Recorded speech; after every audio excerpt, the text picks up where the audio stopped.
क्या आपने कभी कल्पना की है कि पृथ्वी के बिल्कुल बीचों बीच इंसानों से कटे एक भयानक सुनसान द्वीप पर दुनिया की सबसे खतरनाक जेल मौजूद है? और सबसे अजीब बात, इस जेल की कोई दीवार नहीं है, न कोई बॉर्डर, न कोई ताला। तो फिर यहाँ से कोई कैदी भागता क्यों नहीं? क्योंकि इस जेल के चारों तरफ जहां तक नजर जाती है मौत का जाल बिछा है। जमीन के नीचे दबी अनगिनत लैंडमाइंस हैं, जो जरा सा भी गलत कदम गिरते ही आपको पल भर में मौत दे देंगी। आज हम एक ऐसी ही खौफनाक जगह की कहानी देखेंगे जहां एक छोटी सी गलती 5 दोस्तों की जिंदगी को नरक बना देती है। लाइक बटन दबाए और चलिए शुरू करते हैं। कहानी शुरू होती है स्टू से, जो अपनी नई जिंदगी की दहलीज पर है। कुछ ही दिनों में उसकी शादी होने वाली है। इसी खुशी में स्टू अपने दोस्तों रायन, ग्रीक और अन्य के साथ साउथ अमेरिका में अपनी बैचलर पार्टी एंजॉय करने आता है। उन्होंने खूब मस्ती की, लेकिन उन्हें पता नहीं था कि यह मस्ती उनके जीवन की सबसे खतरनाक सजा बनने वाली है। अगले दिन एयरपोर्ट पर जब वे सब फ्लाइट का इंतजार कर रहे थे, तभी स्टू देखता है कि उसका दोस्त रायन अपनी जेब में कुछ छिपा रहा है। वह एक तरह का ड्रग था जिसे वह सिक्योरिटी से बचाकर रखने में कामयाब रहा। बाकी दोस्त यह देखकर बुरी तरह घबरा जाते हैं। इसी बीच उनका दोस्त ग्रीक, जिसे देखकर ही लग रहा था कि उसकी तबीयत ठीक नहीं है, पेट पकड़कर वॉशरूम से बाहर आता है। किसी के कुछ समझने से पहले ही वह जमीन पर गिर जाता है और उसके मुंह से अजीब सा लिक्विड निकलने लगता है। यहाँ पता चलता है कि ग्रीक ने चोरी छिपे ड्रग्स स्मगल करने के लिए कुछ गोलियां निगल ली थीं, जो पेट में फट गईं। उनका लालच अब स्टू समेत सभी दोस्तों को भारी पड़ने वाला था। तुरंत सिक्योरिटी गार्ड्स पहुंचते हैं। उनके साथ ड्रग्स की पहचान करने वाला कुत्ता भी था, जो उन पर तेजी से प्रतिक्रिया करता है। गार्ड्स को शक होता है और वे सभी को इंटरोगेशन रूम में ले जाते हैं। उन्हें बताया जाता है कि ग्रीक के शरीर के अंदर ड्रग्स फट चुके हैं। गिरफ्तारी हो जाती है। पुलिस को रायन के पास भी ड्रग्स मिलते हैं और पुलिस को पूरा यकीन हो जाता है कि ये सब स्मगलर हैं। स्टू और उसके दोस्त लाख चीखते रहे कि वे निर्दोष हैं, उनकी कोई नहीं सुनता। उन्हें तुरंत आर्मी के अधीन चलने वाले एक खौफनाक द्वीप की ओर ले जाया जाता है। उन्हें पहले एक बोट में बिठाया जाता है, जहां पहुंचकर स्टू एक बैग के अंदर कुछ लाशें ले जाते हुए देखता है। यह देखकर वह बुरी तरह घबरा जाता है। एक लंबी ट्रक यात्रा के बाद वे अपनी मंजिल पर पहुंचते हैं। वह विशाल डरावनी जेल, जिसके चारों तरफ मौत का जाल बिछा था। स्टू के साथ उसके ससुर जॉन भी थे। जॉन वहां का माहौल देखकर चौंक जाता है। इस जेल के आसपास कोई दीवार क्यों नहीं है? क्या गार्ड्स को डर नहीं कि कोई भाग जाएगा? वह मन ही मन सोचता है कि यहाँ से भागना तो बहुत आसान होना चाहिए। लेकिन तभी उनकी आंखों के सामने सच का भयानक खुलासा होता है। एक कैदी तेजी से दौड़ता हुआ जेल से बाहर भागने की कोशिश करता है। एक गार्ड उसे शूट करने वाला होता है, तभी दूसरा गार्ड उसे रोक लेता है। स्टू और उसके साथी दूर खड़े होकर यह सब देख रहे थे। कैदी तेजी से दौड़ता गया और फिर जोरदार धमाका होता है। उसका पैर एक माइन पर पड़ता है और उसी जगह पर वह कैदी मारा जाता है। ये देखकर स्टू और उसके साथी बुरी तरह सहमे जाते हैं। उन्हें समझ आ जाता है कि यहाँ किसी दीवार की जरूरत क्यों नहीं है। चारों तरफ बिछी मौत ही असली दीवार है। ग्रीक बहुत बीमार था, उसे तुरंत डॉक्टर चाहिए था। स्टू और उसके दोस्त डॉक्टर ढूंढने जाते हैं। उधर जॉन अपने बेटे कायो के साथ वार्डन से बात करने जाते हैं। ऑफिस रूम में सिर्फ एक गार्ड था। तभी गार्ड एक बटन दबाता है और एक कमरा खुलता है। अंदर एक डेस्क पर कंप्यूटर रखा था, जिस पर वार्डन वीडियो कॉल पर था। जॉन उम्मीद से पूछता है। ब्रिटिश नागरिक होने के नाते वार्डन ने उनकी उम्मीद तोड़ दी। मैं तुम्हारी मदद नहीं कर सकता। तुम्हें हाई कोर्ट में अपील करनी होगी और फैसला आने तक तुम्हें यहीं कैद रहना होगा। जॉन पूछता है, हमें और कितने दिन यहाँ रहना पड़ेगा? वार्डन का जवाब सुनकर वे दोनों हैरान रह जाते हैं। ज्यादा नहीं, लगभग 5 से 6 साल लग सकते हैं। 5 साल! ये सुनकर जॉन गुस्से में भरकर वार्डन से बहस करने लगता है, लेकिन तभी कंप्यूटर स्क्रीन ब्लैंक हो जाती है। जेल से निकलना अब उनके लिए बिल्कुल भी आसान नहीं था। स्टू और उसके दोस्तों को एक डॉक्टर मिलता है, लेकिन समस्या यह थी कि डॉक्टर, गार्ड, पुलिस सभी स्थानीय भाषा बोलते थे, जो वे नहीं समझते थे। सिर्फ जॉन ही थोड़ी बहुत अंग्रेजी बोल पाता था। स्टू इशारों में समझाने की कोशिश करता है कि वे अपराधी नहीं हैं, लेकिन डॉक्टर उनकी बातों से परेशान होकर बंदूक निकालकर धमकाने लगता है। डॉक्टर फिर पर्दे को हटाता है। वहाँ एक आदमी बर्फ जैसे ठंडे पानी में बंधा था। वे मदद के लिए चिल्लाने लगते हैं। तभी उनका एक दोस्त कुर्सी उठाकर डॉक्टर के सिर पर मारता है और डॉक्टर बेहोश हो जाता है। वे उस आदमी को आजाद करते हैं, लेकिन वह अजीब तरह से पागलों जैसा बर्ताव करने लगता है।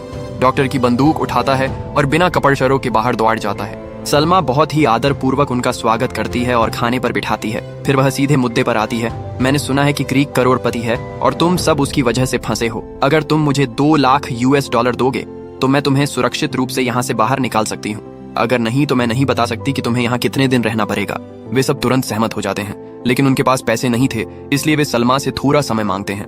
उन्हें ब्रिटिश दूतावास से एक पत्र मिलता है, जिसमें लिखा था कि जांच में 100 साल भी लग सकते हैं। तभी एक अज्ञात कैदी बताता है कि दूतावास पहले ही उनके लिए एक सेल का इंतजाम कर चुका है। वहाँ वे गैंगस्टर बैंकू और एक कैदी लड़की क्लेम को देखते हैं। बैंकू उनसे चौंकाने वाली मांग करता है, तुम में से किसी एक को मुझे अपनी 2 किडनी देनी होंगी। वह अपने डॉक्टर की तरफ इशारा करता है। ये वही डॉक्टर था जिस पर उन्होंने पहले हमला किया था। डॉक्टर एक लड़के की तरफ इशारा करता है, यही वह लड़का था जिसने मुझ पर हमला किया और इसी की वजह से मेरी किडनी चली गई। बिना कुछ समझे बैंकू उस लड़के के सिर पर गोली मारकर उसे खत्म कर देता है और मुआवजे के तौर पर उसकी किडनी लेने को कहता है। क्लेम डर डर कर लड़के के पेट से किडनी निकालती है। दूसरी किडनी निकालते समय वह गलती से उसे गिरा देती है। गुस्से में आकर बैंकू बाकी लोगों से कहता है कि वे तय करें कि दूसरी किडनी कौन देगा। बैंकू सबको कुछ स्टिक्स फेंकता है और कहता है कि जिसके हाथ में सबसे छोटी स्टिक्स होगी उसे अपनी किडनी देनी होगी। जॉन के हाथ में सबसे छोटी स्टिक्स आती है, लेकिन डॉक्टर उसकी ज्यादा उम्र के कारण मना कर देता है। अब ह्यूगो के हाथ में दूसरी सबसे छोटी स्टिक्स आती है। ह्यूगो अपना क्लॉथ उतारकर बर्फ के पानी में बैठ जाता है। ये देखकर कायू अपनी स्टिक्स तोड़कर छोटी कर देता है और कहता है, नियम के अनुसार मेरी स्टिक सबसे छोटी है, मेरी किडनी आपको लेनी होगी। वह ह्यूगो को बाहर निकालकर स्वयं बैठ जाता है। जॉन अपने बेटे को रोकने की कोशिश करता है, पर बैंकू तुरंत उसके सिर पर बंदूक तान देता है। तभी बैंकू को खबर मिलती है कि उसकी बहन सलमा उसे बुला रही है और काइयो उस दिन बच जाता है। क्लेम रोते हुए बताती है कि उसने कभी नहीं सोचा था कि छुट्टियां कैदी बनकर बितानी पड़ेगी और अपने हाथों से किसी इंसान के पेट से किडनी निकालनी पड़ेगी। रात को रायन चुपके से स्टू को बाहर ले जाता है। उन्हें शक था कि यह सब सिर्फ ग्रीक की स्मगलिंग के लिए नहीं हो रहा, कुछ और भी है। वे क्लेम की मदद से ग्रीक के पास पहुंचते हैं। ग्रीक उनसे शांत रहने को कहता है और बताता है, मुझे यहाँ से निकलने का एक तरीका पता है, बस एक फोन चाहिए ताकि मैं अपने बॉस से कांटेक्ट कर सकूं, वह हमें यहाँ से बाहर निकालेगा। तुम लोग मेरे लिए फोन का इंतजाम करो। स्टू और रायन फोन का इंतजाम करने का फैसला करते हैं।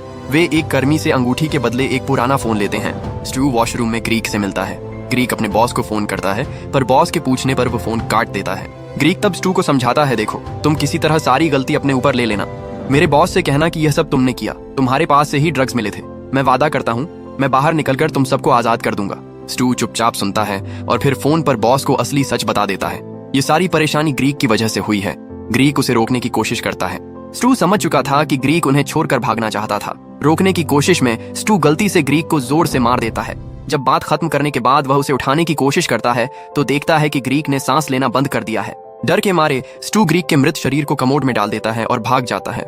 अगले दिन स्टू अपने साथियों को सुझाव देता है कि उन्हें फैक्ट्री में काम करके पैसे कमाने चाहिए, नहीं तो वे भूख से मर जाएंगे। फैक्ट्री में जब स्टू वॉशरूम में जाता है तो वह अपने शरीर से ड्रग्स जैसी कोई चीज निकालता है। ठीक उसी समय उसके साथी दरवाजे पर दस्तक देते हैं। वह जल्दी से उन चीजों को फ्लश करता है और बाहर आता है, लेकिन तभी कमोड ओवरफ्लो हो जाता है और पानी के साथ सभी ड्रग्स बाहर आ जाती हैं। खुलासा होता है स्टू खुद भी ड्रग्स की स्मगलिंग में शामिल था और वह यह सब छिपाकर जॉन की बेटी से शादी करना चाहता था। गुस्से में जॉन स्टू को बुरी तरह मारता है। रायन बीच बचाव करता है और धक्का लगने से जॉन सिर पर चोट खाकर जमीन पर गिर जाता है।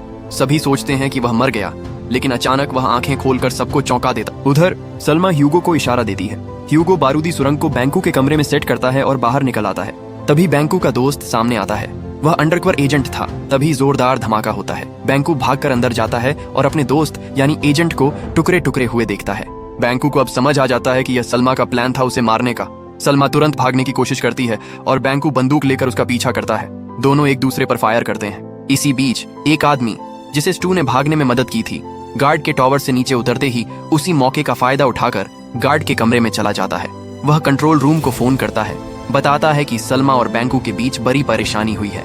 जब कंट्रोलर इसे ठीक करने की कोशिश करता है तो उसे बिजली का झटका लगता है और वह बेहोश हो जाता है। इस मौके का फायदा उठाकर जेल में सभी कैदी वहां से भागने की कोशिश करते हैं। जैसे ही कैदी द्वार कर बाहर निकलने वाले होते हैं, कंट्रोलर होश में आता है और तुरंत इमरजेंसी बटन दबा देता है।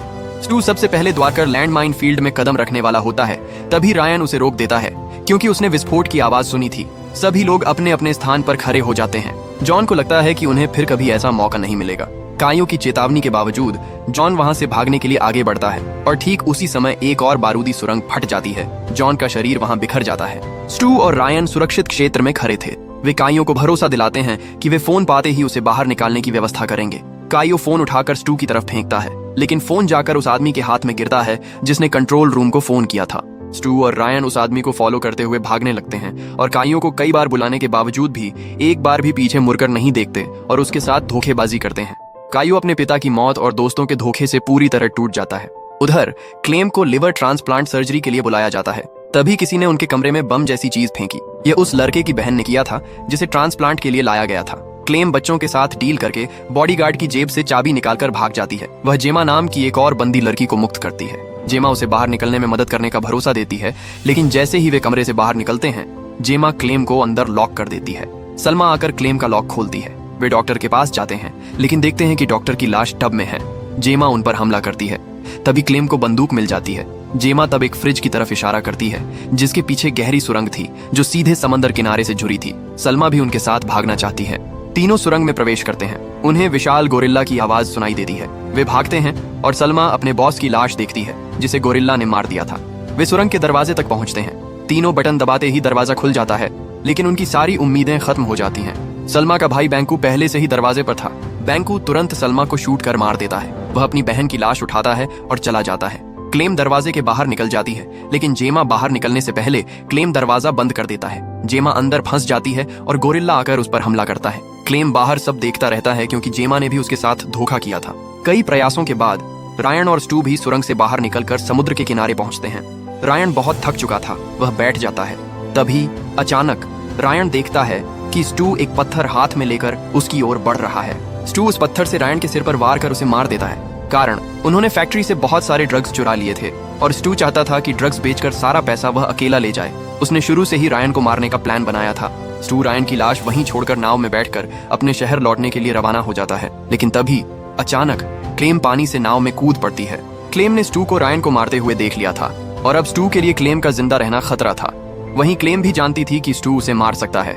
उनकी नजर उनके बीच रखी एक बंदूक पर पड़ती है। वे दोनों कुछ पल एक दूसरे को घूरते हैं और अचानक गोली चलने की एक जोरदार आवाज सुनाई देती है।